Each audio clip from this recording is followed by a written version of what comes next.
Okay, we're going to bring in Jerry Seib, Wall Street Journal, Washington Bureau Chief.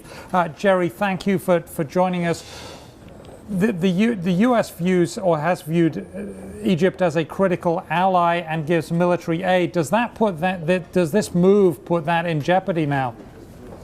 Well, I don't think necessarily so, because if you've watched U.S. comments over the last 48 hours, they've not exactly discouraged the Army. In fact, I think that may be the story that emerges here. The U.S. Didn't exactly encourage the Army to take the step it took today, but it certainly said nothing, given multiple opportunities in the last 2 days to say something to discourage the Army from moving in and making a change. So I think the question on the streets of Cairo may very well be, did the U.S. flash a big green light that this could happen? I mean, it told the Army essentially in private, no coup, that would imperil the $2 billion or so of military aid the U.S. sends Egypt every year. But I don't think the U.S. is going to view this as a coup. This is the Army facilitating a change of power from one civilian to another civilian. They'll probably not consider that a coup, and therefore I'm not sure that it's going to imperil aid. Okay, and the aid, that's a lot of money and needs that. So presumably for it to continue to be not considered a coup, but merely a transition, they do need to schedule that election fairly quickly, Absolutely. don't they? Okay. Yeah, I think so. And I think the Army has to say, and to be fair to the Egyptian military, it's been fairly good for several years now about saying this through all the turmoil. We don't want to take power. We don't want to run the country. Now, there was a period right after Hosni Mubarak left where that was called into question. But I think at this point, the U.S. probably takes the military at its word when it says that. General al-Sisi, the chief of staff, has pretty good ties to Washington. I think he's built a certain level of confidence in the Pentagon and beyond in the administration.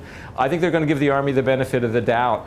But they're also going to have to be very careful because, as Bill has indicated, tensions are very high. The potential for real conflict, for almost a civil war, is there right now. I don't know how high it is, but you can't dismiss it. And the U.S. has got to make sure that it plays this right so that it doesn't seem to encourage actual conflict. Yeah, but Bill, join us in this. The risk of civil war has everybody on edge, right? I mean, that's not good for the U.S., it's not good for Israel, it's definitely not good for Egypt either. My gut feeling is that we're not on the precipice of a civil war, not in the way that Syria is fractured into a civil war, for example. Egypt is not built that way in the military, and I think Jerry can talk about this as well. The military is really there is kind of a bedrock that got them through the last revolution, and it's clearly now stepping up to try to get them through this huge emotional transition as well. So I don't think that's quite where we are, but the potential for an ugly Muslim Brotherhood backlash, for a lot of internal violence, worst case, even something resembling a small insurgency is probably there. So Jerry, what can the U.S. do to help that not to happen? Is it going to be words? Is it going to be aid? Because clearly the economy there is not doing very well. Yeah, well, first of all, I want to agree with Bill. I lived in Cairo for a while. The Egyptian army is not the Syrian army. It is not seen as a factional militia. It's a national institution, one of the most important, if not the most important, national institutions in the country, and it's seen as a stabilizing force, not a force for one faction or the other. That's quite different from Syria, and Bill is totally right about that.